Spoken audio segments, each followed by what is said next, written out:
order. Hopefully he calls in shortly, but we are 6:32 p.m. and we will call the Tuesday, April 21st, 2020 meeting to order. There is a lot of noise if you are not speaking. If you could mute yourself, I'm not sure where that's coming from. Additions to the agenda. We will add in under old business, we should talk about the building use of the town offices.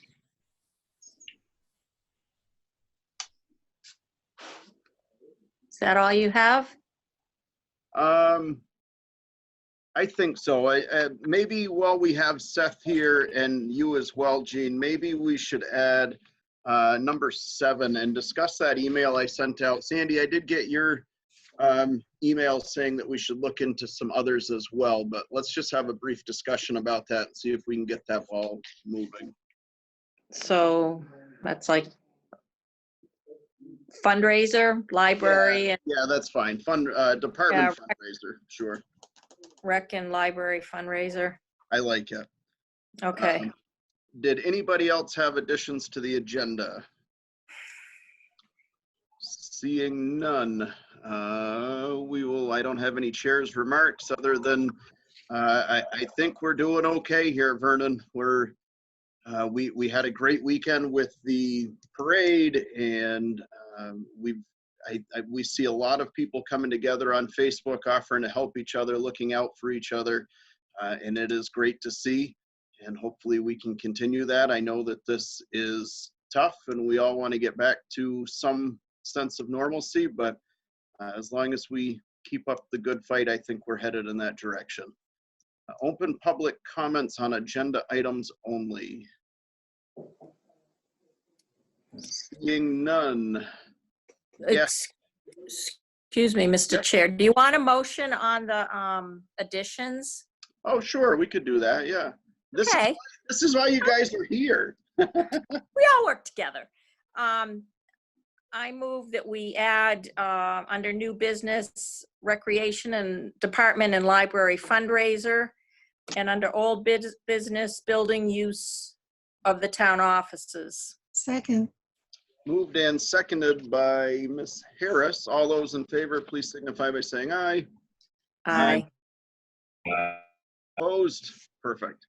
I was hoping that Mr. Emery chimed back in here, but Mark, if you're able to get us started, and hopefully we can catch up with David after you go.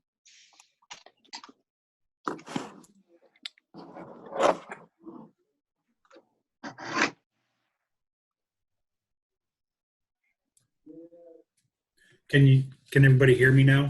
Yes, sir. Yes. Yes. Good evening. Good evening. Hope everyone is doing well and healthy. Just a few things. Dave actually is the one that wrote the report, and I was hoping he would lead off first.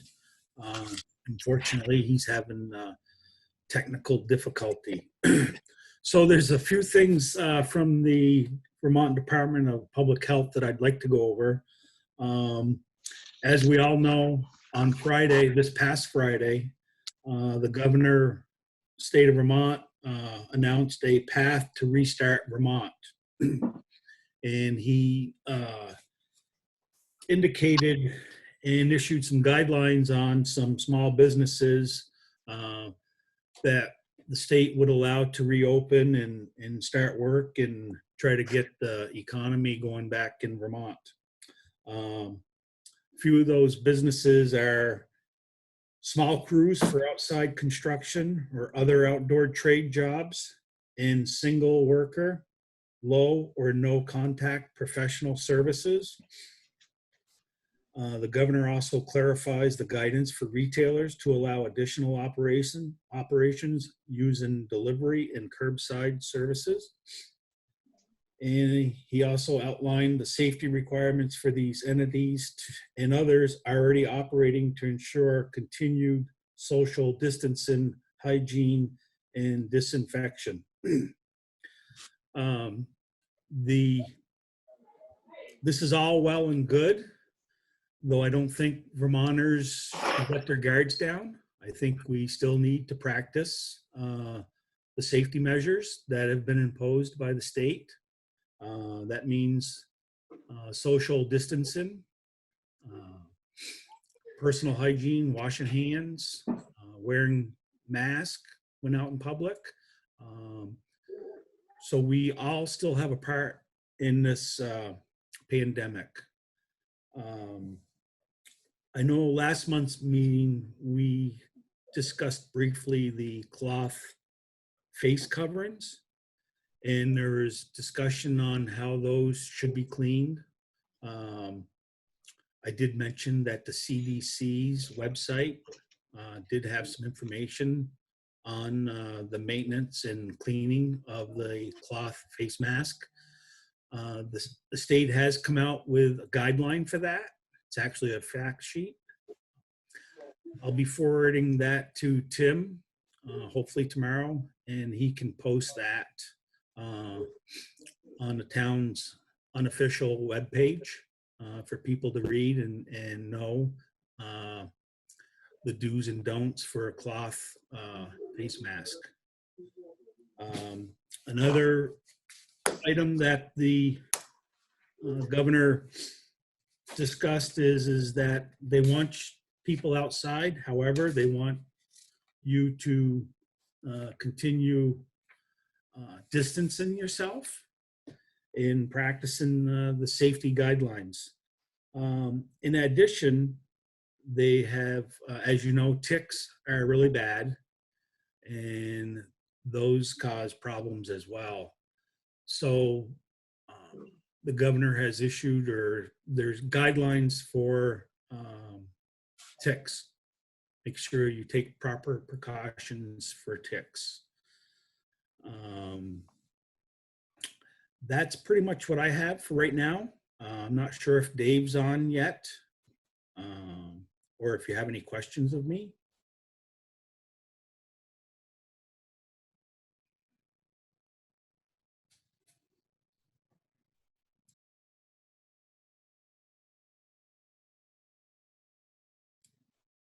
I think we got David.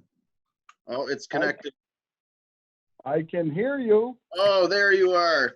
Mr. Emery, welcome to the meeting for the second time this evening. Mark Snow just gave his update. And I guess, Mark, do you want to just catch him up quickly and let him go from there? Sure. Dave, I just went over the Vermont Department of Public Health's today's update. Pretty much the governor's path to restarting Vermont. I did not go over the report that you have prepared. I was hoping that you would get online and be able to read that. Well, I get it, Smith. Obviously, I am somewhat technically challenged, as one might say. And this doesn't seem to work well for me. I can't wait till we can go back face to face.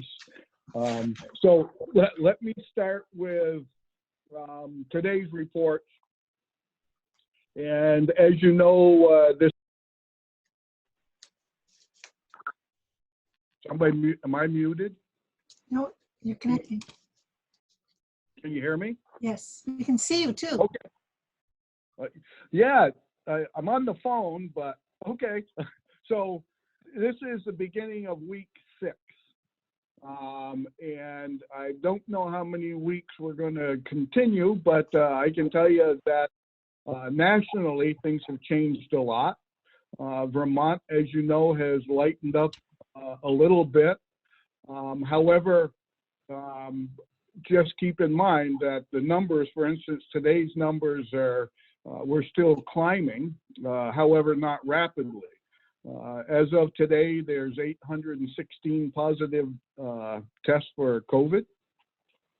There have been 13,100 tests and 40 deaths. There were 2 deaths up from yesterday. So all in all, keep in mind that we're not out of this thing. We're probably right at that peak, at the plateau. Let's hope that it won't go higher. But having said that, as you know, the governor is allowing some people to go back to work. So I strongly encourage everyone that is on that list to follow the guidelines that are put out. And I guess I can't stress the importance of maintaining the social distancing, washing your hands, wearing a mask. And this is going to be the norm, I think, for some time to come. If that doesn't happen, if we don't continue to do that, what I'm afraid is that we're going to see the virus return with a vengeance, and it's going to be worse. So with that, I know that town office has the opportunity to figure out how they want to open in other businesses.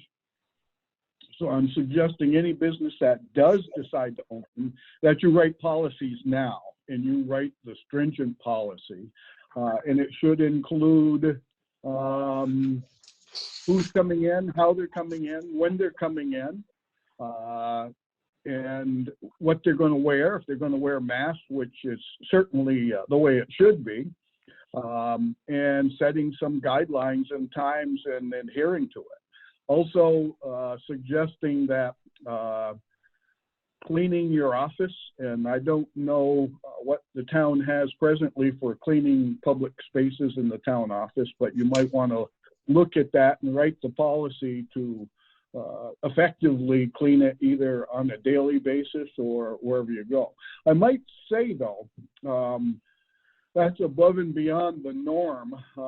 So reading some of the recoveries, that might be part of money that could be recovered. And I would probably, defer to Tom on that as that goes. So with that, again, I've got to, any money that we're spending above and beyond our norm for COVID-19 is going to be at least 75% recoverable.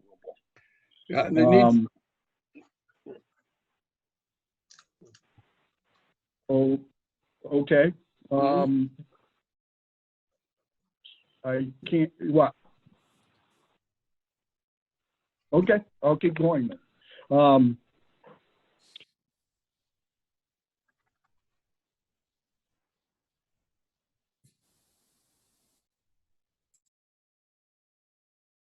Lost the audio.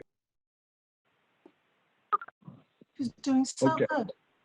Yep. My phone's saying I'm muted and unmuted, so I don't know whether you're getting this or not. Yeah, you're on. So I'm just going to keep talking. So the updates from our local stuff, as you know, school is still in its spring break, and they're still doing their meals. That's still working extremely well. No problems that they've reported, and everything's looking good.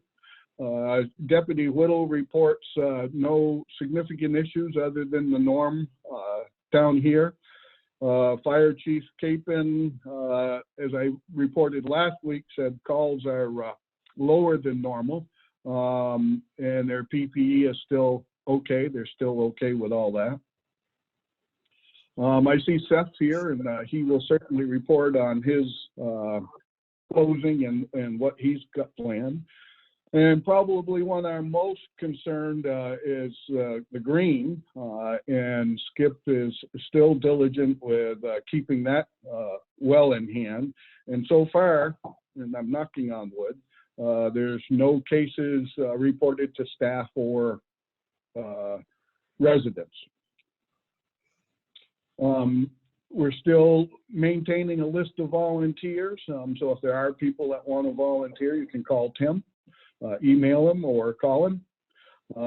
Tom was successful last week in talking with all of our caretakers and our list of people, and so far that has not changed.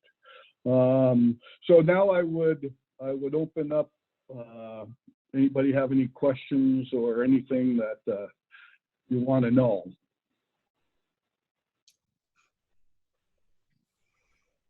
I see Vernon. I just I'll like, wait till the select board does it and then I'll take my turn. I would just like to add to what Dave said earlier in regards to the small businesses reopening and the town hall per se. When that is, this decision is made to reopen the town hall and these small businesses, that they do practice the safety guidelines that have been handed down by the state. And also I would encourage continuous cleaning of any public building where there's business transactions being that are occurring. And also a tracking record of who's in and out. That way, if something does happen in the future, there are records and there's policies in writing that indicate what proper steps or what steps are being taken for the course of the business.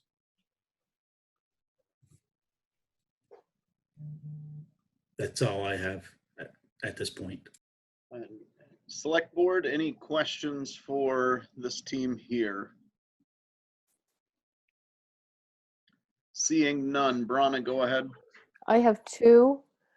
One is there any suggestions for use of restrooms in public buildings? And the second question has to do with, can we get, the library trustees are meeting on the 13th of May, and I think it's imperative that we adopt the policies. Is there any possibility of us getting copies or suggested language? Well, Mark, do you want to go with that one? You got any thing? In regards to the use of public restrooms, if a business is offering public restrooms, then the business should be responsible enough to make sure that the restrooms are cleaned on a regular basis and that proper sanitizing is done, as well as hand sanitizers available on the outside of the restrooms as well. As far as policy, there's none that I'm aware of. However, you can go onto the health.vermont.gov website. There's frequently asked questions and answers section in there. You might be able to find some key points in there, or there may be a section that may have some templates for policies that you're referring to. Other than that, Guidelines. I don't have anything personally. And guidelines? And guidelines, yes. Thank you. Brana, we'll discuss that again towards the end of this meeting as well. So I'll stick around. You're welcome to, or we could certainly include you in that on that email that will go out tomorrow, I'm sure. Thank you. Any other questions for David or Mark? Jean, you had something? Get from the Department of Libraries and the state librarian.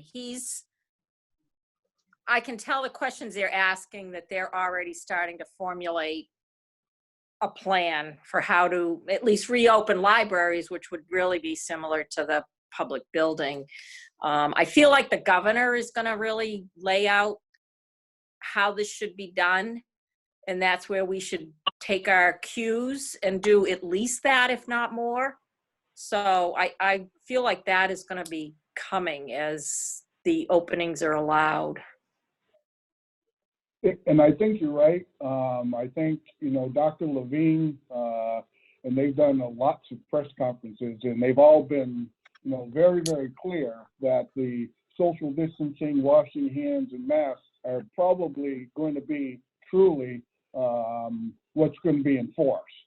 Yeah. even in the library or wherever, any of that.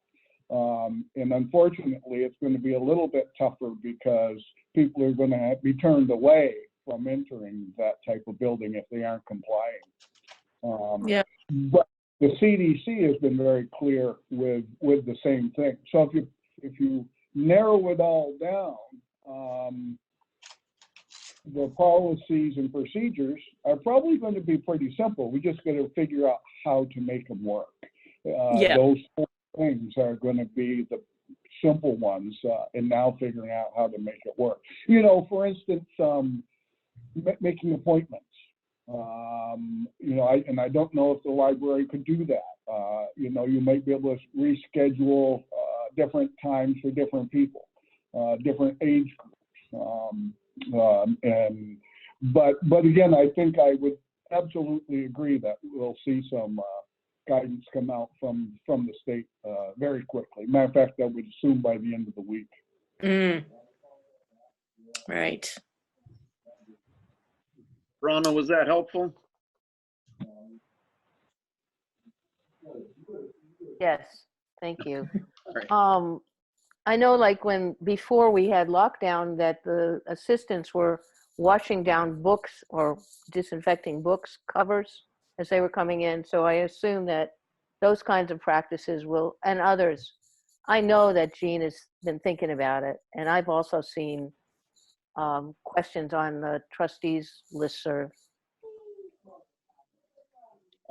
David or Mark, is there, when we start talking about square footage of a building like the library or something like that, is there recommendations or guidelines as to how many people are allowed in those specific size places?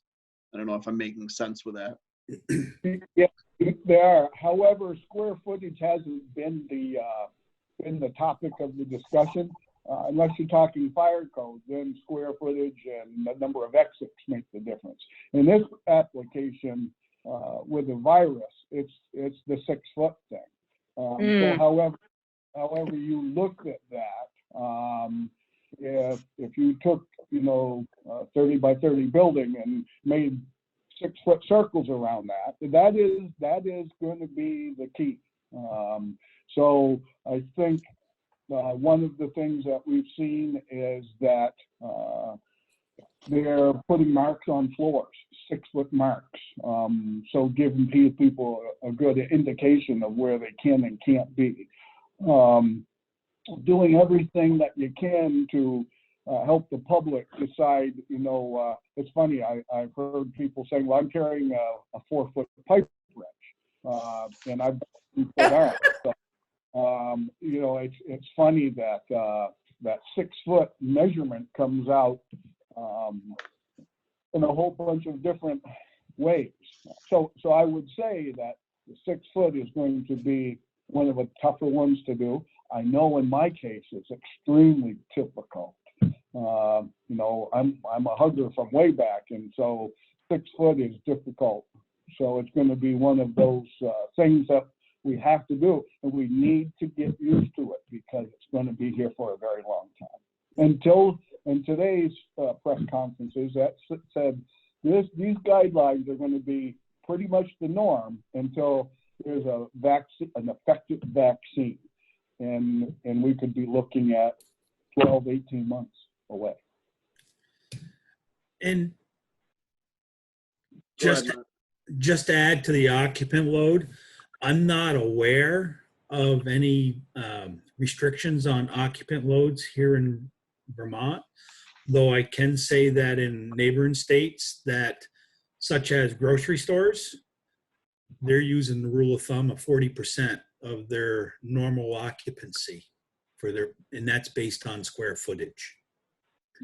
So if they were approved for, say, 200 people, as an example, 40% of that is now what they're using as a guideline for during this pandemic at this point. And that's just a reference.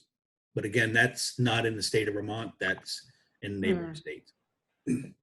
Rana, you had something?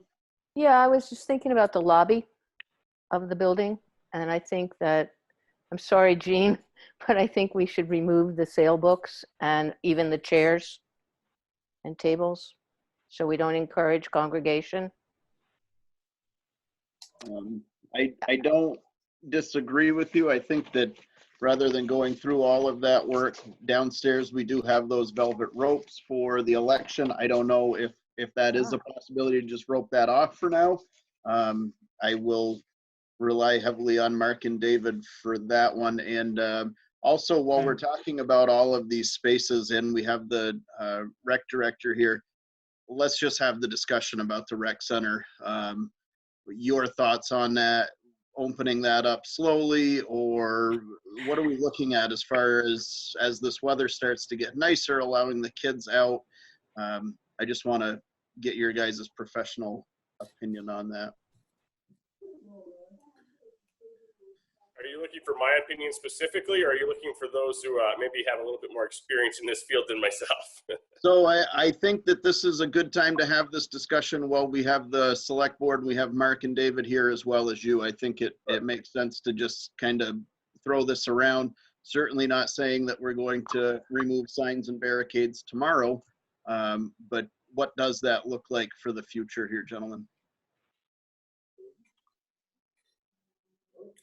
I would ask Seth what he's been hearing and monitoring around the state.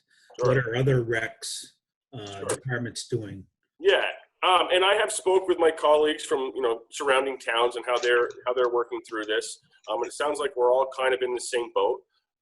Kind of closed down parks and those things where people could congregate, or there are surfaces that we simply could not clean adequately, slides and things like that. So or often enough, I should say. We could clean them adequately, just not often enough. So we're all in the same boat. Those places are all closed down. We're kind of really taking directives from the governor at this point. I think that decisions will be made clear for us. I don't see departments, rec departments, making too many individual decisions. I would venture to guess that the directives will come from the governor, and we'll follow those directives. Right now, I don't see us opening the park, in the immediate future. But I guess time will tell. We'll have some answers hopefully in the next couple of weeks. I certainly agree with what you said, Seth. The term the governors use regularly is opening the spigot slowly. And my opinion is recreation departments are not in the beginning of that spigot. I would agree. Recreation departments in reality are always group things that take place.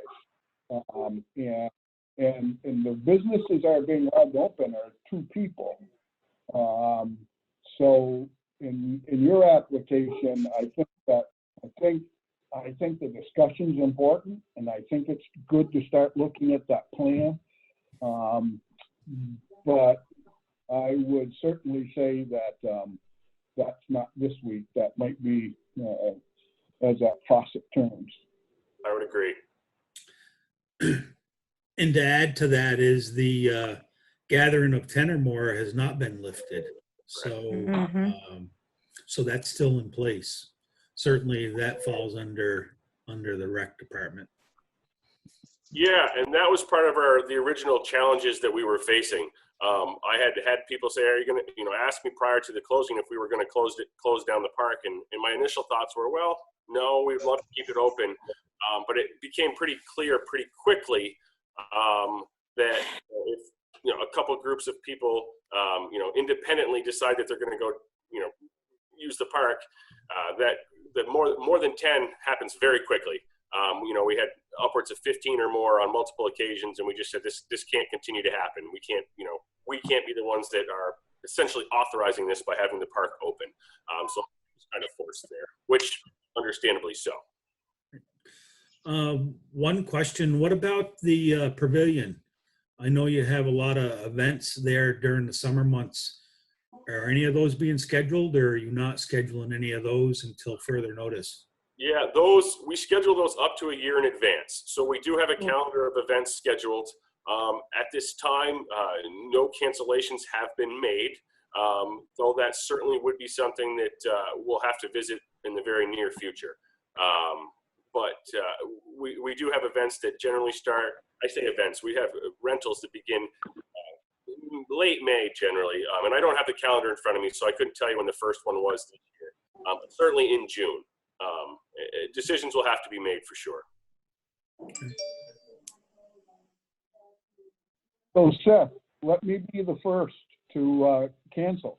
Our fundraiser for June has been canceled, and I hadn't called you yet, but I'll tell you now.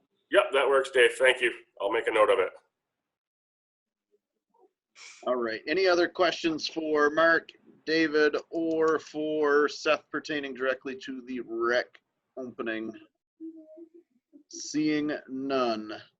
Let's go ahead and move on to the approval of minutes from our March 17th meeting. That.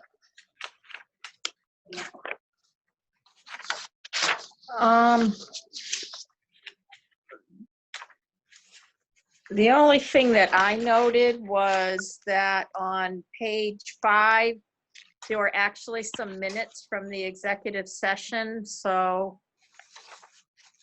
I think those have to come out. It's under executive session.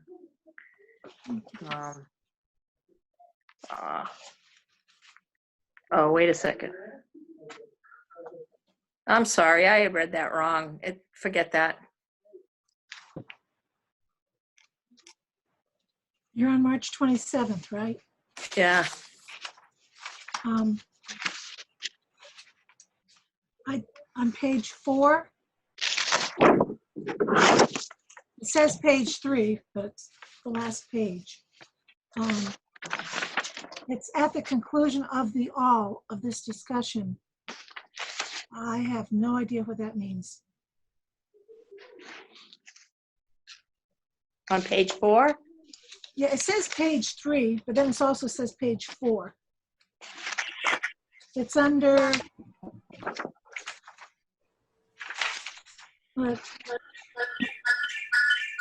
it's 6 paragraphs up from the end.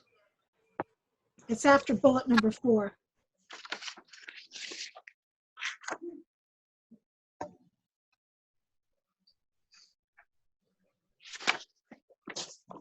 I don't know where that is.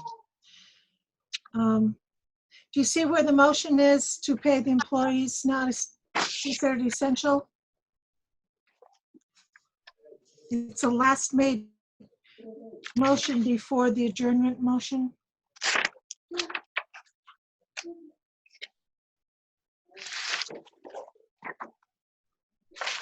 No. I don't see it. Okay, I just printed these off today.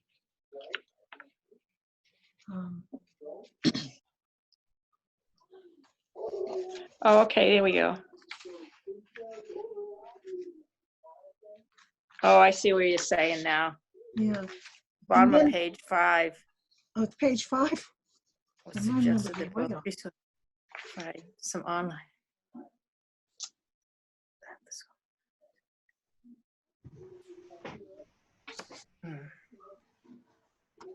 And if we can't figure out what it means, we might as well take that out. Or Well, it's, yeah, the end of the sentence, because it was suggested that the preschool and after school consider providing online activities.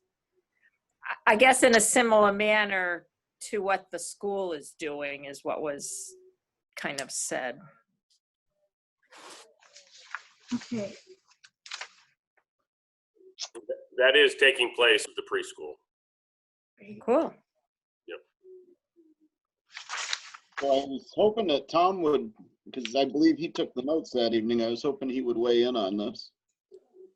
I'm just looking for the corrections that need to be made. It was meant, when that was stated, it was based on Mr. Dunkley's discussion that the preschool and the after school should try to offer online activities. Okay, And I kept it as short as that.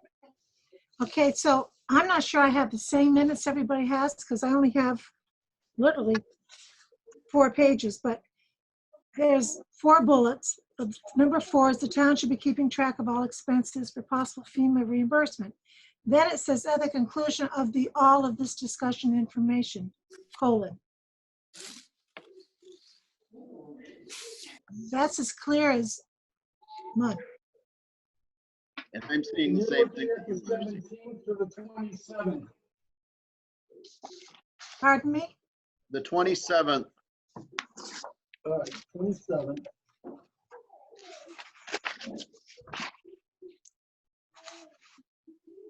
Yeah, that should be page. Okay. So where are you? I'm sorry, I'm looking at it now. Page 4, bullet 4, the very next line after bullet 4. At the conclusion of all of this discussion and information,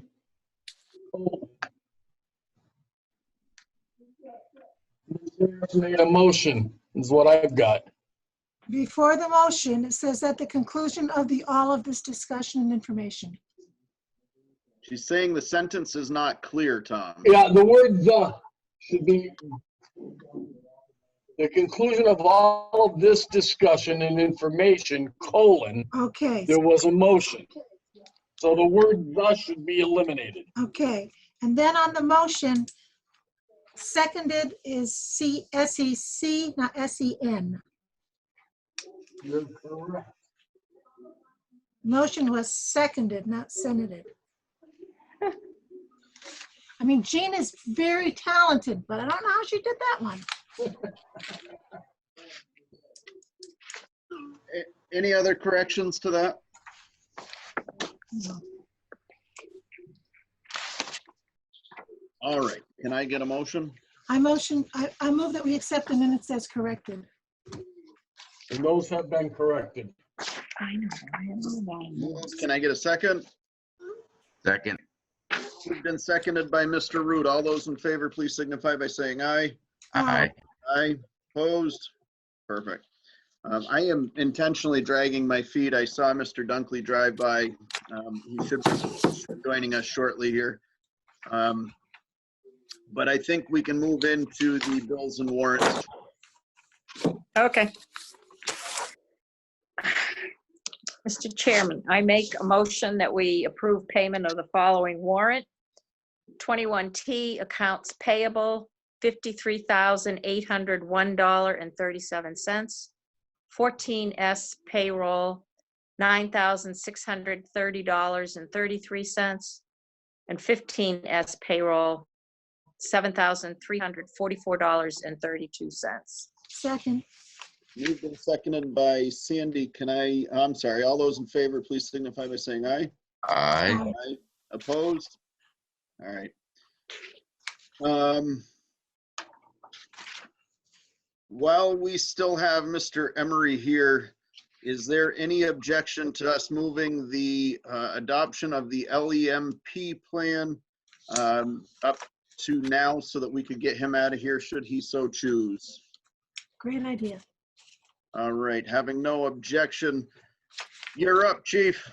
Okay, I think I got this thing working. Can you hear me? Yeah. There you go. Welcome. By the time we're done with this, I'll be good at it. Yeah, so we all feel. Right, Rich?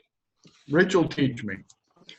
So the LEMP, that's a document that a few years ago we created, and I'm going to give you some brief history. Prior to the LEMP, you all remember that there was the RERP plan, the Radiological Emergency Response Plan. The LEMP is a statewide plan. However, it came out of the federals, FEMA, and so it's actually tied to FEMA. So with that, the state phased it in. They phased it in with what they called the short form and the long form. We elected to do the short form last year because last year was the first year that it was mandatory it be done. So we did the short form. It was planned to do the long form this year, but given the crisis that we're in, it didn't allow us the proper time to do that. And it is time stamped. Even though the feds and the local government and state government has extended deadlines on everything else, this is one that they did not extend the deadline on, even at the request of every EMD in the state of Vermont. So having said that, the LEMP is tied to the plan that you approved back in October, called the Local Hazard Mitigation Plan. I don't know if you all remember that, but you have a copy of that.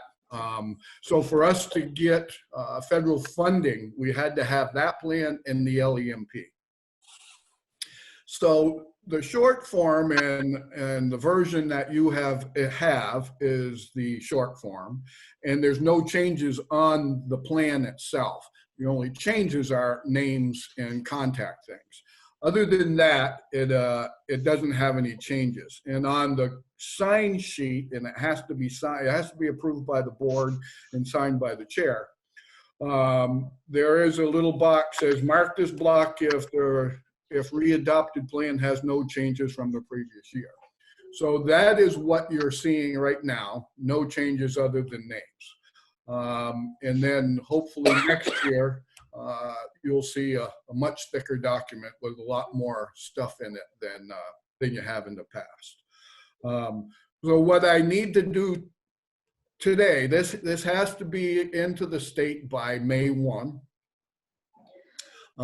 So once it's signed, someone there needs to send me an electronically signed copy. I will forward it to the local regional planning commission, and they review it. Then they send it on to the state, and the state reviews it and sends it on to Waterbury, and Waterbury sends it to the feds. And because we may be tapping that federal funding for the COVID, we need this document done. So I think I made some of the changes. I talked with the chairman earlier, and I think I've made all the name changes. However, those can be made at any time during the year too. So let me entertain what your preference on the LEMP, Local Emergency Management Plan. Mr. Chair, Yes. I move that we approve and have you sign the LEMP as presented by David. Second. I'm sorry, who was that second, Michael? Michael. Yes. Okay, perfect. Moved and seconded. All those in favor of signing the LEMP as presented by Chief Emery, please signify by saying aye. Aye. Opposed? Perfect.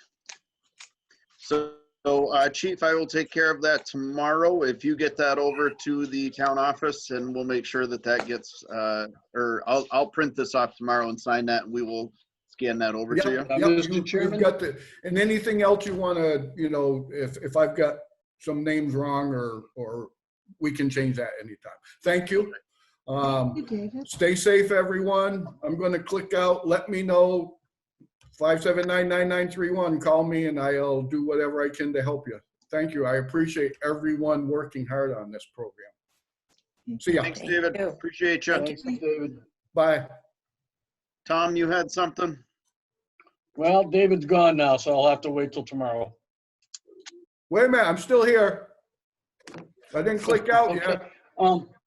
Yeah, this is the one that Chris sent over to us about 5:55. The one you sent about 3:12 this afternoon, and all it takes is the signature of the chair. Is the format that it's in okay, or does it need to be on formal letterhead? No, in the format that it's in. Yeah. Okay. Use that particular document. It Okay, just then needs I'll to just be, print that off. it needs to be the most recent one, because that's the one that has the name changes, Tom. Yeah, that's the one you sent me Correct. just before the meeting. That's Yep. what I'm looking at now. Okay. Yeah. And Perfect. the top of it only says Local Emergency Management Plan Adoption Form. That's the That's the form. And then it's got my signature on the front page, contacts my signature and the chairs. You got that one, Tom? Yes, local emergency adoption form, it's 42K.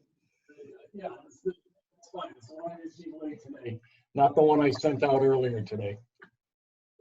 Correct. Yeah, we'll just print that off, Chris, and whenever you can come in to sign it, it'll be ready for you. Okay, I'll be there tomorrow morning.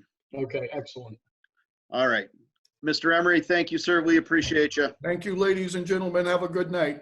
You too. You too. Thank you, you too.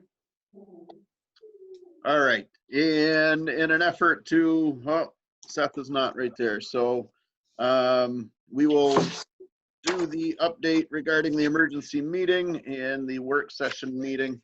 Tom, did you have the minutes from them? I'm not sure if there's, if you have the minutes readily available, would you like to just give an update on that? On the emergency meeting, hold on. I sent those out. I don't have them. I'll have to go to my desktop to find them. Right.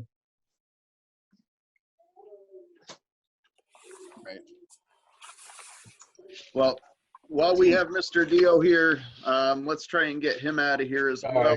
right. I've got three things I'd like him to weigh in on, but as everybody's aware, the pay for town employees has been spoken about multiple times.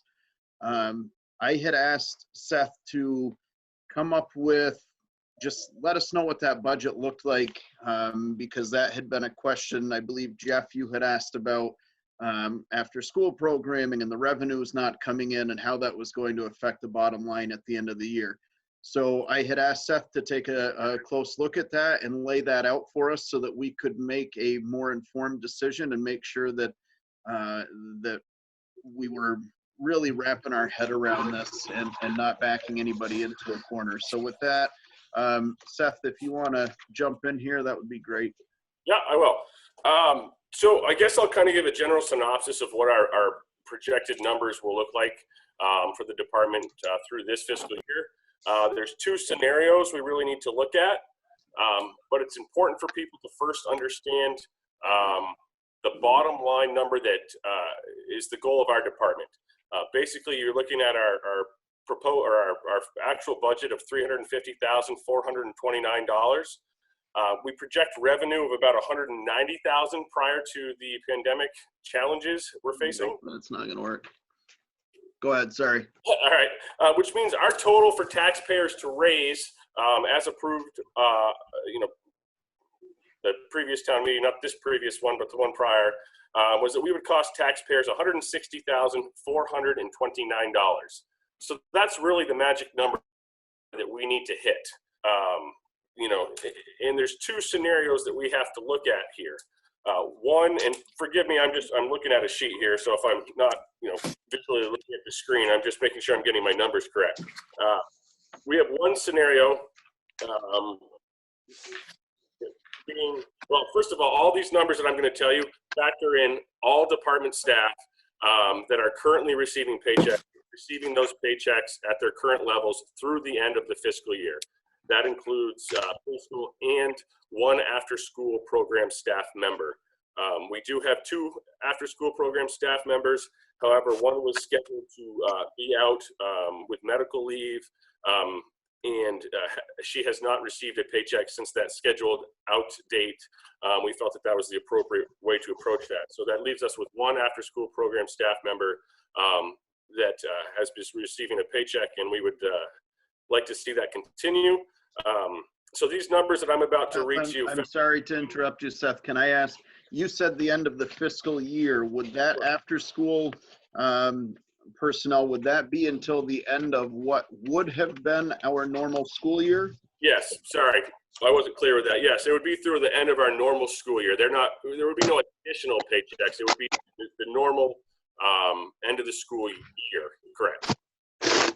Thank you. Yep, thank you. So the first scenario that we would be looking at would And again, it's hard to throw a lot of numbers at you here, and I apologize for doing that, but I'm going to do the best I can to articulate it. We still start out with that $350,429. We do have a couple of different accounts that we will be under. We're going to come in under in seasonal staff and programs as well, at a tune of a total of about $16,000 under there. And we also have some fundraising dollars available to us to offset some preschool salaries. So with those numbers factored in, our projected year-end spending drops from 350 to 320. That also, with the reduction of programs and some loss of revenue, the projected revenue would dip from 190 to 160.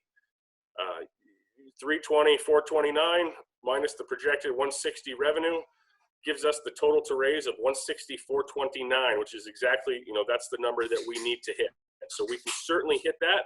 That scenario is played out in that the pool opens on time, June 19th, with full programs. Probably not a likely scenario. So here's scenario 2, which factors in the fact that the pool does not open as scheduled this fiscal year. There are no programs until the following fiscal year. That could, in theory, be July 1. It could be August. I don't know. But just it doesn't factor those revenues of those programs this fiscal year. Looking at our budget, we would have about let's see here, $24,000 in savings between seasonal staff under budget. We would have still that $9,000 in programs we would still save. We do have some fundraising dollars to offset preschool salaries, which means our projected year-end spending in this scenario, without the pool opening on time, projected year-end spending of $310,429. We would have a little less revenue in that case without those early programs in the pool, dropping our revenue to 150, which still puts us at our bottom line of 160,429, which is exactly where we need to be. So budget-wise, while we have had loss of programs, and that is certainly unfortunate, we are able to hit our bottom line to the taxpayer. And to sit here today, that's something that we're as comfortable as we can be, I suppose, in this situation. We are using this time to try to get ahead with some things and planning for the summer as if it's going to happen. There's some, we have our paint for the pool. The pool has been cleaned out. We're not going to paint it or start filling it or anything along those lines until we have some guidance from the governor. We do need about 3 weeks to make that happen. If they say, hey, you can open your pool and there's going to be restrictions and this is how, it's going to have to operate. We do need about 3 weeks to go from where we're at now to the pool being operational. Pretty early to really say whether any of that's going to happen. So, I mean, I guess that's a lot of numbers to throw at a computer screen without having any visuals to look at here.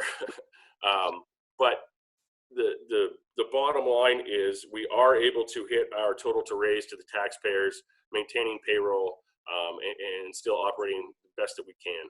The principal is running a similar programs that the school is. They have, some Facebook groups. They're putting together packets that they're getting to students. They're communicating with the students to the best of their ability. While I would personally say teaching is extremely challenging, in the classroom, the current situation that they're all working through is every bit as challenging, if not more. And so they deserve a lot of credit for what they're doing. Thank you.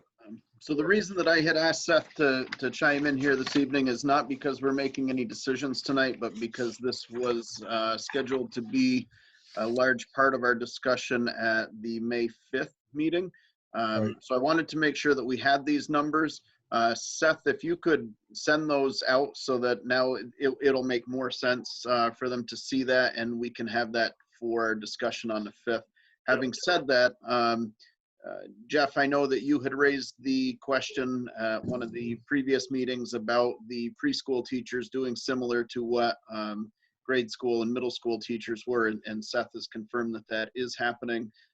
So I guess anybody have any questions for Mr. Deyo? First question, Seth. Sure. What was the projected income or revenue for the after-school program? Right now, it'll be a little bit over 11,000, I believe. That revenue would cover salaries through May 8th. So we would be looking at a month basically of uncovered salaries for one person. However, the total department budget still comes in equal to what we had need to raise. So that means other expenses are less than what was originally budgeted? Sure, yes. Which some of that is reflected in the upcoming budget that starts, July 1. Like the fact that we have a fair amount of savings for our seasonal staff this year, I say savings, coming in under budget.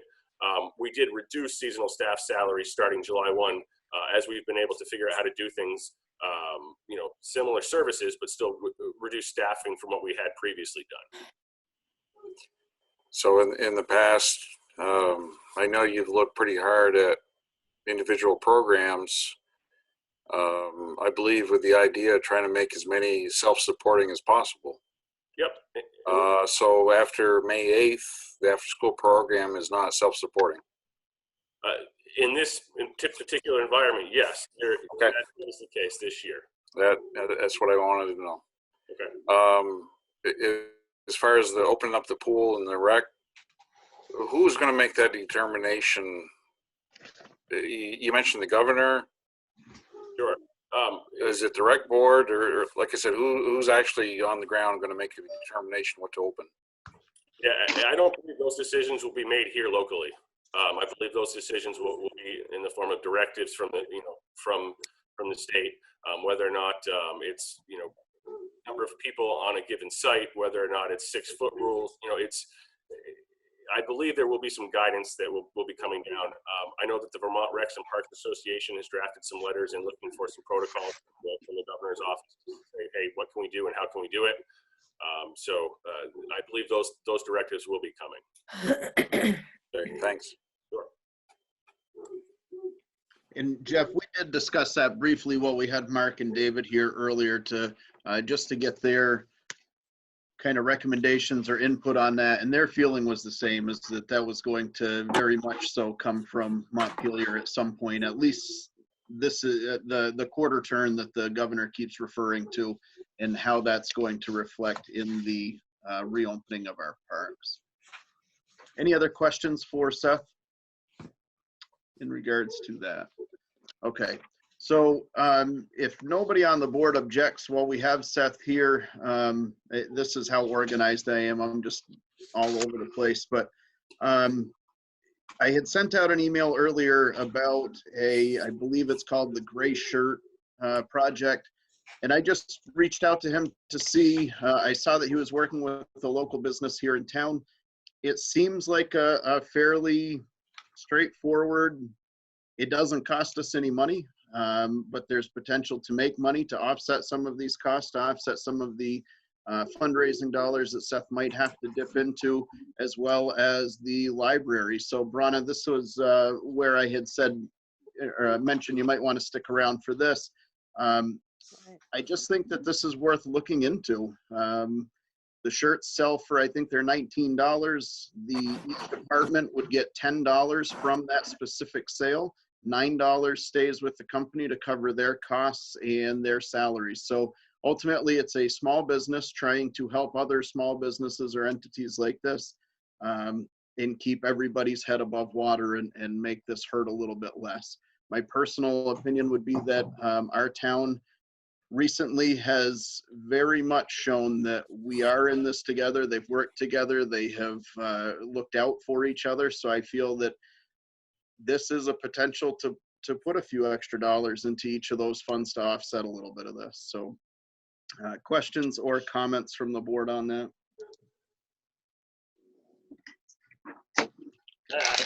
Oh, sorry, I'm not the board. Go ahead. Sandy, I know you had said that there might be some other places out there. Just curious what your thoughts are there. Well, I know that Seth uses different silkscreen companies, which might be offering the same. I think he's still using them, but there are 2 silkscreen companies in a short radius of us here that might offer something similar. I just feel that we should open it up to see if somebody else does it. I'm not against it. I think it's an awesome idea. I just don't want someone coming back and saying, well, I didn't even have a chance to tell you what I could do. That's fair. Seth, But I'll you go usually on. deal with Melissa, right? Yeah, we use Pure Green Teas, Melissa Galati from Dummerston. She does a great job for anything we need. Okay. So I don't know, Braun, I apologize. I should have sent that email to you earlier as well. I can send it over to you later, but between Gene and Seth, I think it's something worth looking into, reaching out to Melissa or Sandy, if there's another one closer that you're aware of. I agree that we should continue to support those local businesses, but I would absolutely love to see both of your departments be able to bring some money in. And at the same time, I think it would give the Vernon residents a chance to show their support and a little bit of pride in their town. And I think that they are more than willing to do that right now. So we should utilize that. What would the t-shirts say? So ultimately, you just have to give them a, I don't remember what the format was, but whatever your logo is for, so like the thing that's usually on your fundraising pamphlet, I believe that Vernon Free Library thing. For Seth, Yeah. I'm not sure what you guys have for a recreation logo, and it might just straight up say Vernon Rec on it.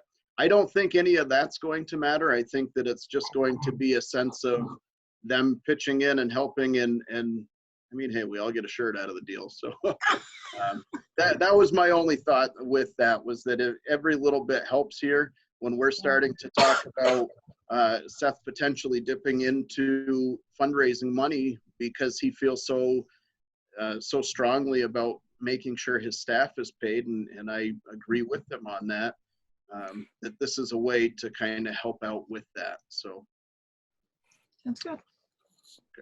I'm very well. I did briefly look at it, and I would be one of those things I'd love to bounce off my board as well before I sat here at a meeting and said, yeah, let's do it. I'd like to bounce it off them. I would love for you to do that too. I almost feel like we maybe don't need to aim it at either department, but maybe just some kind of Vernon pride kind of thing. If we sell them in the library, that's our take. If they're sold through the rec department, that's their take. But I don't know. I mean, that's just a thought too. Just It's a good thought. something that addresses what we're surviving here, I think that we should look into a little bit more and put it on the May 5th agenda and see if we can make something happen with that. Sure. At this point, I don't think any fundraiser that costs us $0 is a bad fundraiser. Right. Right. So, all right, Okay. perfect. Seth, unless the board has any further questions for you, I believe that we are set with you, sir. All right. I appreciate it, guys. Thank you. Thanks for joining us. Yes, Seth. All right. So town policies update and review process. I am perfectly fine if we table that. If there's no objection with that. No. Perfect. Is that gonna, Bronna, go ahead. We, at this point, I'll just tell you what the library does. We have general operating procedures for the library specific, and our personnel policies, we follow the town and our, except for paid holidays. And we, at this time of year, should be reviewing, we should have started in April, my bad. So that will be on our agenda for May 13th.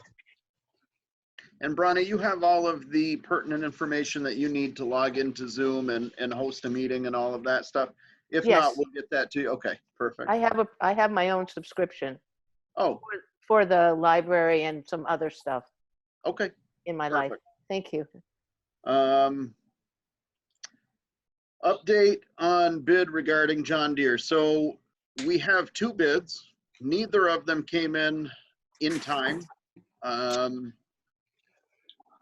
So with that in mind, I guess I'm curious what the board wants to do about that. My opinion is we have a lawnmower and attachments that are sitting there, and I truthfully don't care when those bids came in. I think that we need to just get rid of it. But that is my opinion. Jeff? Yeah, I agree with you. I mean, the time frame I don't think should matter. Okay. Michael? Better late than never. Gene?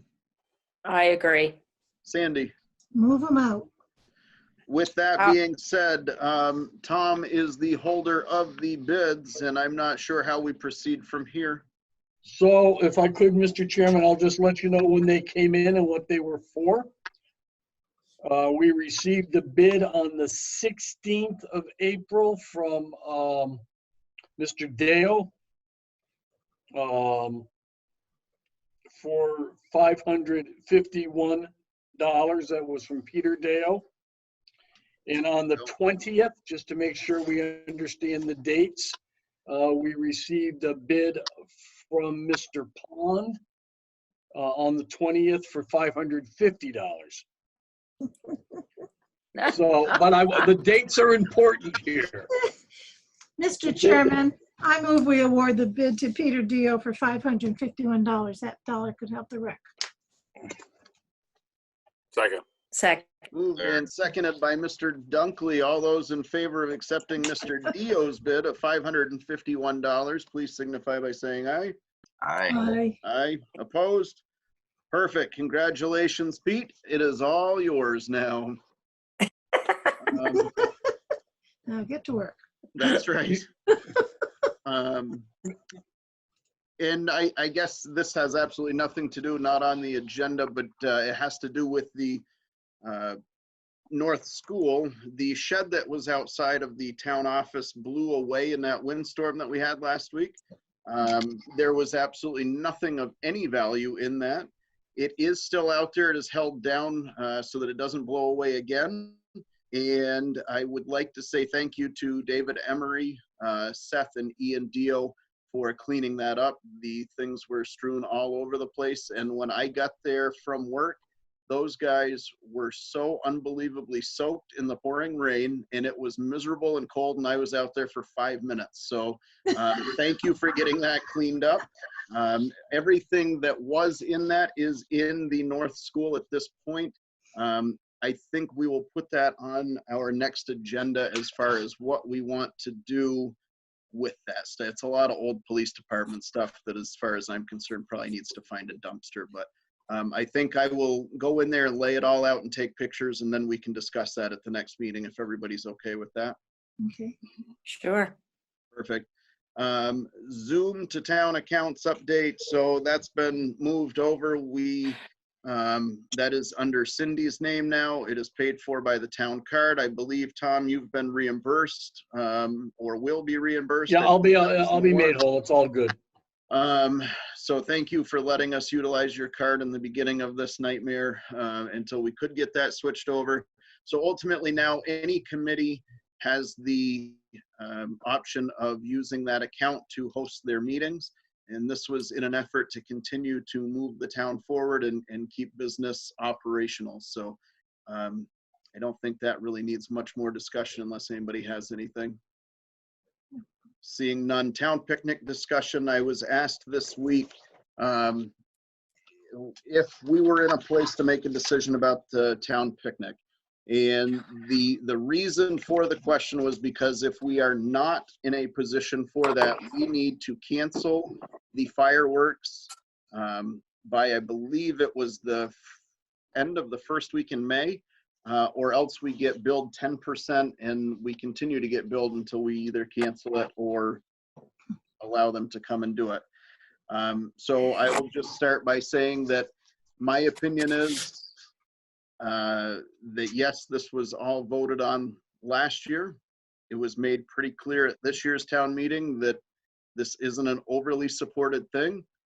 And my feeling is that we should potentially be looking for some type of a townwide party, whatever we want to call that, in maybe September to celebrate making it through all of this stuff. So I understand that that is in a different fiscal year, and I'm not sure how that works. That was just my thought. But I don't think that we are in any position to say that, yes, we could have a town picnic at the end of June. Having said that, Sandy, your thoughts? I think for them to require us to make that decision now, my decision would be forget it. This is Jeff? not something we planned on. And Mhm. it's not something, we can't tell when this is going to be over. Yeah, I agree with both of you. Gene? I also agree. I don't think that crowds like that are gonna be allowed that soon. And I think the money's in a fund, so I don't think it goes anywhere. It just hangs out. So that would have been my only other question to that would be if we did something after July 1, would those funds be available to offset that, or are they directly earmarked for fireworks only? Have to ask Cindy. Okay, Yeah. that's fair. Michael, any comments? No, sir. All right. So having said that, if there is no, and please let me know if we need to vote on this, but I'm comfortable reaching out to the organizer of the town picnic and saying at this time, we will not be hosting a town picnic in this fiscal year. I think I would make a motion that due to the coronavirus situation, that we do not host fireworks and town picnic this year. Second. I'm sorry, could we put a friendly amendment in there that says this fiscal year? Are you okay with that, Sandy? That's perfect. Okay. Thank you. Gene, are you all set to continue with that second? Okay. Second. Moved and seconded to not have a town picnic and fireworks display in this fiscal year. All those in favor, please signify by saying aye.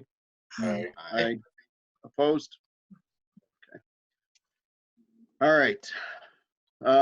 On to old business, town administrator recruitment discussion. So we had our workshop meeting last Wednesday to discuss that. There's been a few changes laid out to the job description. I believe everybody saw that email today. There were some highlighted things, some things taken out, some things that were changed around. So I think that we should discuss when we want to meet again about that. Did we set up a meeting last time? I thought we did. No? I don't think so. Okay. So is everybody okay if we look at next Wednesday to do another workshop? And hopefully that would be the last one that would, I think that we would be able to have everything discussed and be at a point where we could involve whatever recruitment we might be looking for. Fine. Here. Yeah, next Wednesday is good. Yep, Mr. Chairman, Sure. Yeah. you will not need me at that meeting as I will not be available that night. That's fine. Okay, So that's going to be April 29th at 6 or 6:30. What's best for everybody? 6:30 is better. 6:30, please, so I can get home from work. Okay.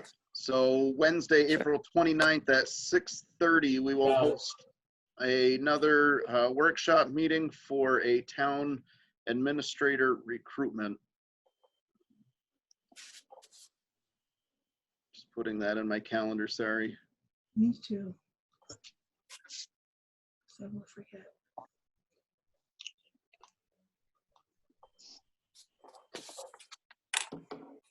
All right. Stair replacement bid.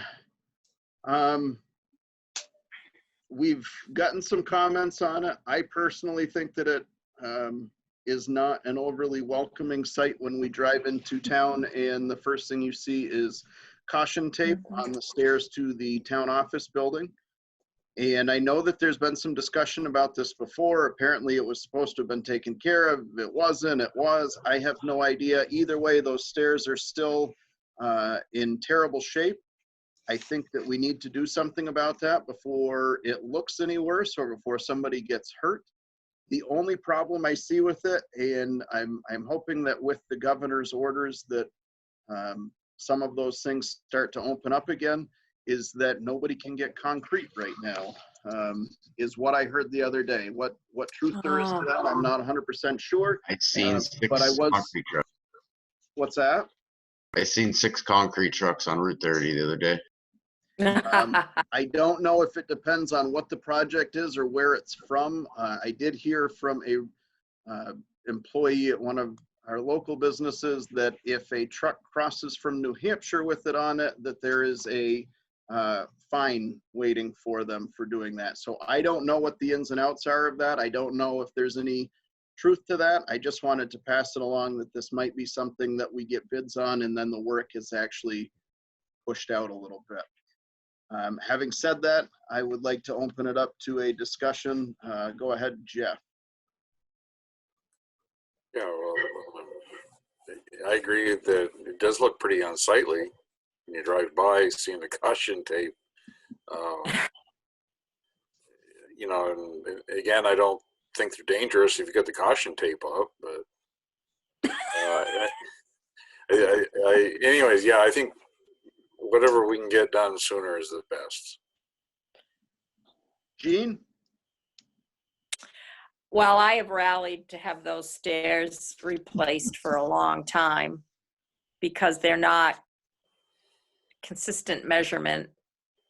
And then, you know, the crumbling, which I'm not sure patching that is going to be the answer. I think it'll, you know, resurface again, you know, what's happening to them. So, and I'm not sure that a staircase needs to be that wide, you know. It could perhaps be a little bit narrow, whatever the state codes are, and, you know, fill in on the sides and go with that. Sandy? I think you find that the instability of that area there goes right up to the foyer. You'll notice the crack goes across the steps. I think if we do it, we really should do it right before we have, if we had done it when it came up back in the early 90s, it would have cost a lot less money.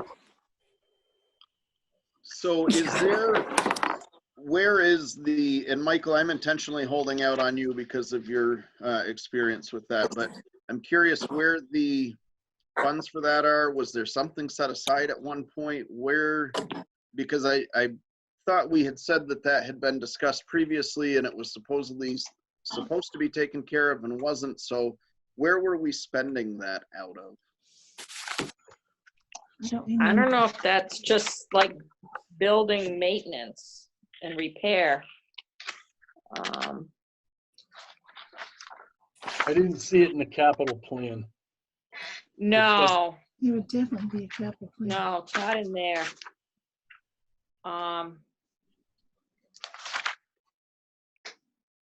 I think that like under Selectboard budget, the buildings and grounds, well, it'd been, right now, this fiscal year, we've got $250,000 was budgeted. I can't tell you what was spent. I don't have that, but next fiscal year, there's only $8,000, but we also made that other fund for kind of emergency things, so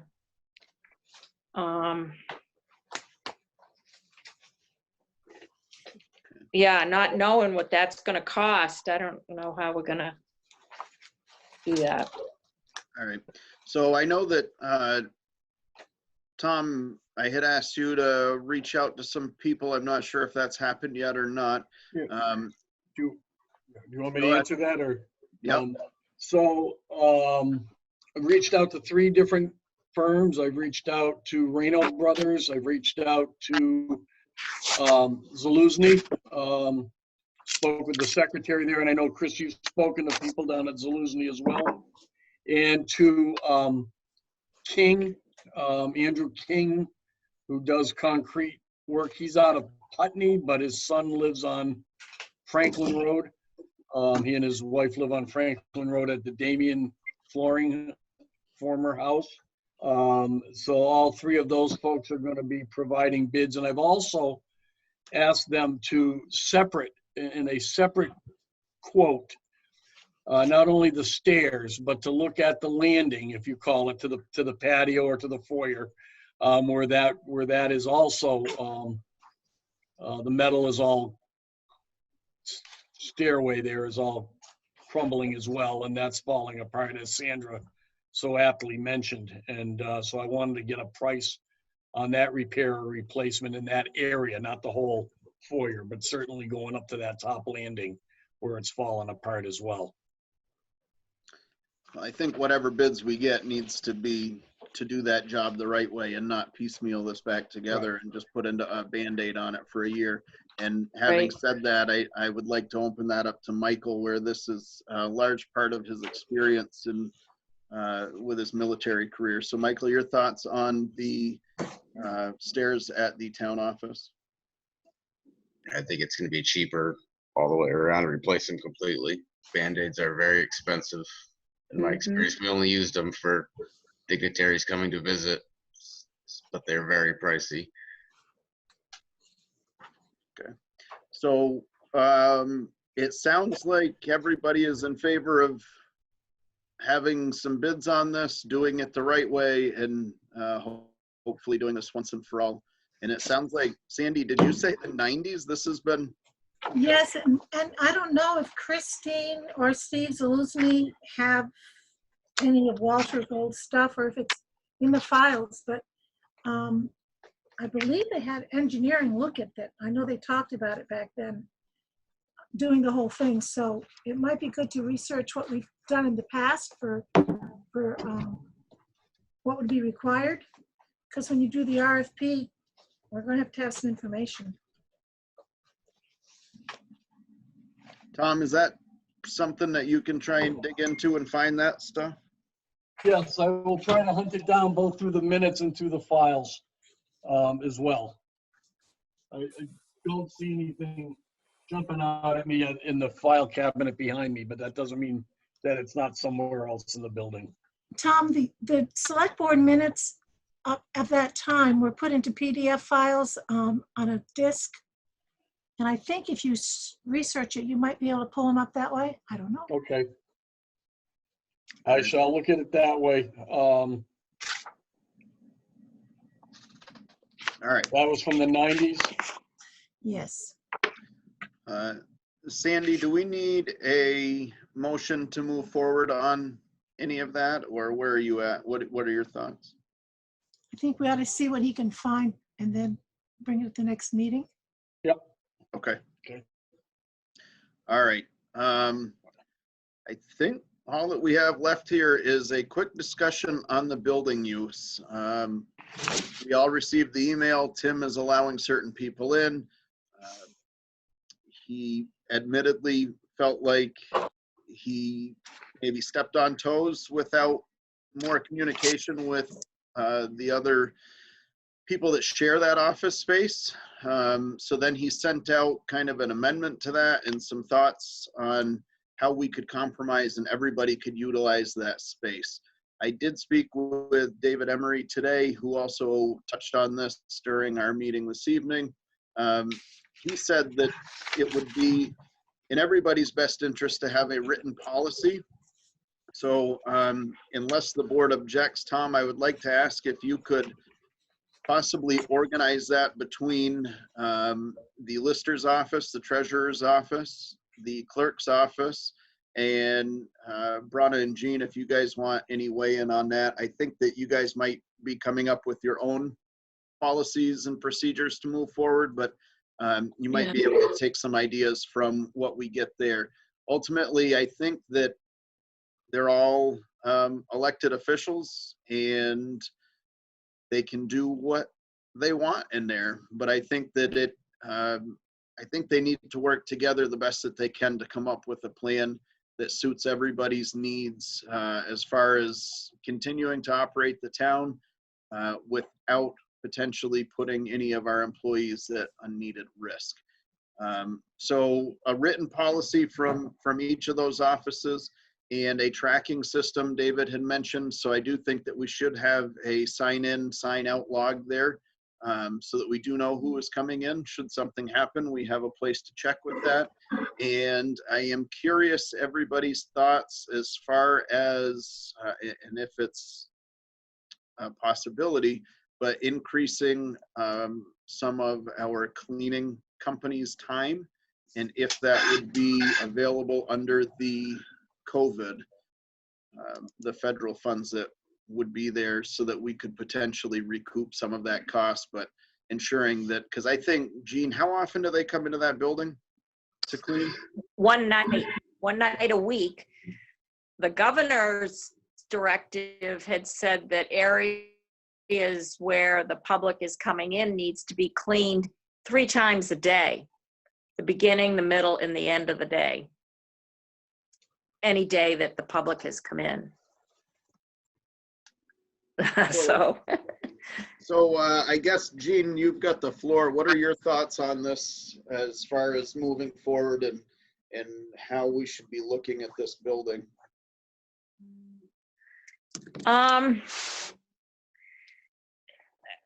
You know, I think it's doable. It would be great if those people were in the minimal amount of areas. Just walking through the lobby, I think the lobby is okay unless they start coughing or something out there, and then they need to go back out the door. But handles, you know, door handles need to be done. Really, in Tim's office, I feel like the tables that they've been at should be cleaned. Hopefully they don't use the restrooms, because those, any handles there need to be cleaned. That's really what you know, that's what you need to do right now with this. You've got people. Go ahead, Gene. I was gonna say, you've got people coming in that you don't know where else they've been, and now it's obvious that they're becoming more mobile and they're out there more. So we need to protect on our end. Michael? Do they have cleaning supplies that they can clean in between the cleaners? Because I know my office is open to the public, and I clean multiple times a day because my traffic volume is way higher than you guys are going to see. But I hit all the hot spots. Anything people touch, I'm doing them every 4 or 5 customers. So I spend a lot of my day doing that. So I do know that the other day when I was in there, some researcher had come in, and Tim did go over and he cleaned that counter afterwards. He was very on top of that person, making sure that they were wearing a mask and that they sanitized their hands upon entry of the office. So not to say that that is happening for everyone. I don't know. I'm not there for everyone, but I do think that there is an honest effort being made to do this. Tim's whole purpose for this was that if we had residents that wanted to refinance with the new interest rates, or because out of necessity, that the only way that that could happen is by having those offices open so that researchers could come in. I know that he had discussed only having one in there at a time, making sure that they were doing certain things. Again, he did clean after they left. And as far as your question, Michael, there is some cleaning supplies in there. I do think that if we needed to purchase more, that at this point, COVID would probably cover that for sure. I know that it is in my school district. All of my increases on paper supplies, which were unexpected, is most likely going to fall under there. So I would venture to guess that if we needed more of the disinfectant type stuff, that would be covered. Jeff, your thoughts? I guess I probably expressed most of them in an email to all of you the other day. I just had one idea as far as the bathrooms. I'm just going to throw it out there that perhaps the ladies' room can be restricted just to town employees. The men's room can be relabeled as a public use bathroom. So, but other than that, I don't have any fresh new thoughts about this. Sandy? I know that at the Vernon Green and stuff, they have this really strong disinfectant stuff that when a person comes through the door, course, they have to have their temperature taken and all this other stuff, but they wipe down the door after every single person. Mm-hmm. And that nursing home is so far, and the assisted living is clean. I mean, they don't have the COVID, Right. which is something to be very proud of them. Yeah. Yeah. Awesome. Carol, since we have you here, could I get your thoughts on this? You share that office. I see no one. Okay. Nobody comes back. I have once in a while, I think Sandy popped her head in one day, and that is the last time I've had anybody in there. Okay. Great. So with this kind of quarter turn, as the governor calls it, you're feeling that you're okay to be in that building to continue to do your work? Absolutely. Okay. All right. Perfect. Tom, any thoughts from you on that? You shared as well? Yeah, a couple of quick things, if I could, Mr. Chairman. One, Mr. Dunkley brings up a good idea. I think it has to be reversed, thanks. however, with the bathrooms because of the handicapped accessibility issue. That's one. Tim's, the town clerk's protocols for anybody coming in, you kind of highlighted, Chris, but they've got to come in with gloves and a mask. If they don't have gloves, they got to wash their hands before they enter in. We still have some of that material that we purchased from the distillery up in Brattleboro. That will disinfect just about anything. It's pretty Oh, yeah. it's pretty strong stuff. And Tim's real good about that. I know the treasurer has some concerns due to, I can't get into it. There's some HIPAA stuff that we got to discuss, that we have to be concerned with. And we did, Tim did spend some of his money out of his budget to put a pretty nice stainless steel, I guess, for lack of a better term, diamond type box out in the front for people to drop things off. The Reno brothers made that, and that's a really good piece for people to drop off tax bills or letters or things like that. No checks, no cash. The custodian I did speak with last week when we were here for our work session. He happened to be in the building. You know, they can come in more, but they are getting booked up more and more. So their time is limited. If we want them in here more often, we need to let them know that quickly. If the budget allows for that, then I would think we'd want them to come in. If we're gonna open the offices up for attorneys to do title searches and those types of things, I'm not talking about library at this point. I don't know where that's the trustees are gonna go with that. I don't think we're ready to open that yet myself. No. No. But you know, if those are the days, if he's going to open it Wednesday and Thursday afternoons type of thing, then we need to have the MFT come in here and perhaps do a really good scouring of his office as well as the lobby. We can do the door handles after everybody comes in and out. We're not talking about hundreds of people coming in. It's going to be very limited. It's by appointment. We can manage that, and we can clean off those things that need to be done with each patron coming in and out.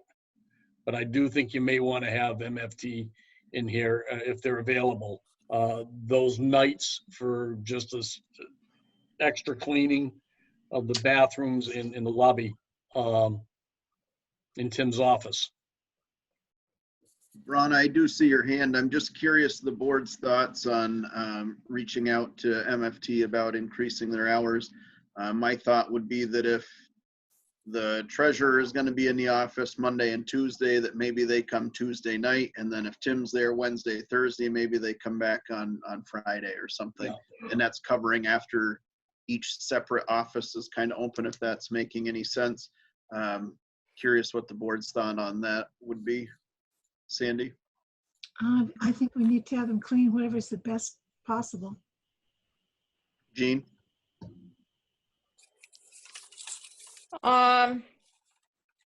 It certainly doesn't replace the constant disinfecting that needs to be done. Not at all. Otherwise, in terms of doing the floors or whatever, other than cleaning the bathrooms more often, there isn't a lot of traffic to warrant more mess on the floors, but the bathrooms would be important. Jeff? Yeah, I agree. Michael? I think as long as people are handling the hot spots when people come in, and the cleaning schedule doesn't need to change. My work hasn't, other than doing hot spots. Mm-hmm. Right. So it sounds like we're kind of up in the air on that one between. Gene, you don't sound sold on that either, the necessity of it. I mean, I think if we went to more hours with them, we would have to be sure that we were asking them to focus on bathroom handles, stalls, and making sure that there was more of a disinfectant type of work happening over Right. multiple vacuuming of the same rugs or something. Exactly. Yes. I So agree with that. Could we task Tom to reach out to them and see what their availability is and what they could offer and what that looks like? And then he could send that to us so that we could see that. Is everybody in favor of that? Sure. Yes. Yeah, okay. Sounds good. Bronna, you've had your hand up. Go ahead. Several suggestions based on experiences in Brattleboro. I know Brown and Roberts does not allow any customers to use their restroom, and the co-op has people outside. These are staffers just giving you, we saw you yesterday. Yeah. That you get in line. I was first yesterday. I got there early. But I was thinking, if we're going to allow people in, public in, we definitely need to put up those ropes that you suggested earlier, Chris, to keep them away from things like the books and the chairs, and just literally have traffic, in where we want them to go. The library is very complicated right now. And also I think it might be people, unless the researchers, the legal researchers are in there for a long period of time, restrict the use of the bathrooms to just staff. Yeah. I know that's really hard, but I'm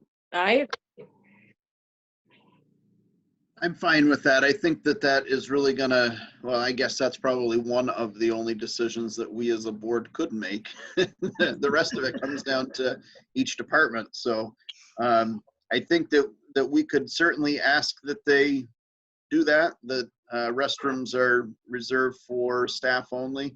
My only concern is that in a time where we are highly encouraging people to wash their hands after every move that they make, we're taking that away from them by Good telling point. them that they can't use that. good point. So I'm not sure that that's the answer. I do like the idea of from Jeff. See, there you go, Jeff. You got 3 supporters tonight. Wow. That we On a close roll. one. That we close one for just our staff, and when we start talking about the library, I believe you guys have 2 bathrooms and just one. No. Oh. One. Okay, all right. Unisex. So maybe at that Not point, gendered. the town clerk's restroom would become your staff restroom that we could designate until this is over. As far as roping things off, Bronna, yes, we can absolutely do that. However, I don't believe that we're allowing public in just yet. I believe that this is strictly all about title researchers and things like that. So it is going to be very limited. We are going to know who they are. But yes, for any type of comfort reasons, if you would like, I will go down tomorrow and put those up across that lobby so that that's off limits. Well, And I mean, I'm fine with those that. are so tempting, even if you're, it's like, oh, I'm on That's my, fine. I've Yeah. got to go down there to sign that. I'm more than happy to bring those upstairs just to keep everybody feeling comfortable. So we can certainly take care of that. So Tom, I would ask that you work with the treasurer, the lister, and the town clerk to come up with a policy that works for allowing people slowly into that. We understand that there is going to be some complications out of the treasurer's office. Again, trying to not get into any details there. And we'll do everything that we can to make everybody comfortable in that building to the best of our ability. Ultimately, it's going to come down to Cindy and Tim and what they see fit for that building, as well as their assistants. So Aren't the taxes due the 7th? they are. So They Tim could had be- said that he would not be scheduling any researchers for that day to make sure that the treasurer's office could operate at full capacity, as well as I believe he was trying to not work on Mondays and Tuesdays because of payroll, to make sure that the treasurer could be in there undisturbed and not having to worry about this. Any other discussion on this? Maybe just postpone tax day for a month or so. You could. Well, you know, just south of here, they did do that, but they didn't do it across the border up here. Well, they did it for income tax. Why couldn't we do it? Are we entertaining that discussion No. at this point? No? I'm just joking. Anything I can do so I don't have to pay taxes Yeah. Jeffrey. on time. Or you pay later. All right. Any other discussion on building use? Seeing none. Public participation. Bronny, you got anything for us? I think you've been involved in all of it. You got anything else? No, I just need to call Jean, or we need to have a conference call Okay. separate for this stuff. But thank you. This has been very, very helpful. I would think that you would be able to steal the language right from whatever they work with. I would imagine that, Tom, we could keep that in mind as we're coming up with things, making sure that we're including that lobby to protect anybody that might be in and out of there. And then you guys could look at that and see what works for you and what changes you might need to make there. I do think that utilizing the one designated bathroom that would be available in the clerk's office would solve your problem, so that you could still have the public restroom, should you choose to go that way. Or we would have to get some type of a hand sanitizer, those wall mounted ones or whatever. We would have to have something in there for your guests when we get to that point. However, I think that we're still probably a couple of weeks out from having to really worry about that. So Yes. correspondence, town admin report. What do you got, Tom?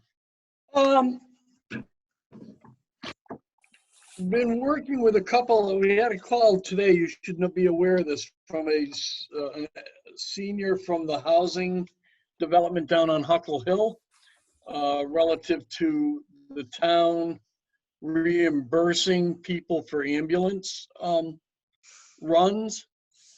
And that's not, and speaking with the treasurer, that's not what we do, but upon request, I guess there is a policy to cover the cost of the Rescue Inc. membership. And I let her know that. And she was very clear that she was going to be sure that everyone in the complex knew that. So I think you might see a run on that from some of our seniors over the next few weeks, just so you're aware of it. There is a fund. I also put her in touch with Mary Lynn Sherlin if she was having difficulty paying that copay, that there's the senior, there's a fund to help, and Mary Lynn was involved with that. So I put her in touch with her as well. As it relates to the FEMA reimbursement process, I've been on one webinar conference call. There's another one on Thursday that I'm going to participate in. I just want to put a little caution out to the board. that, you know, we think all of this will be reimbursed at 75% if we meet the threshold, but there is a threshold we have to meet. And you know, there's a minimum cost that we have to meet before we can submit. And I think with the Tyvek uniforms, if you will, that the EMD has ordered, I think we should be okay with that.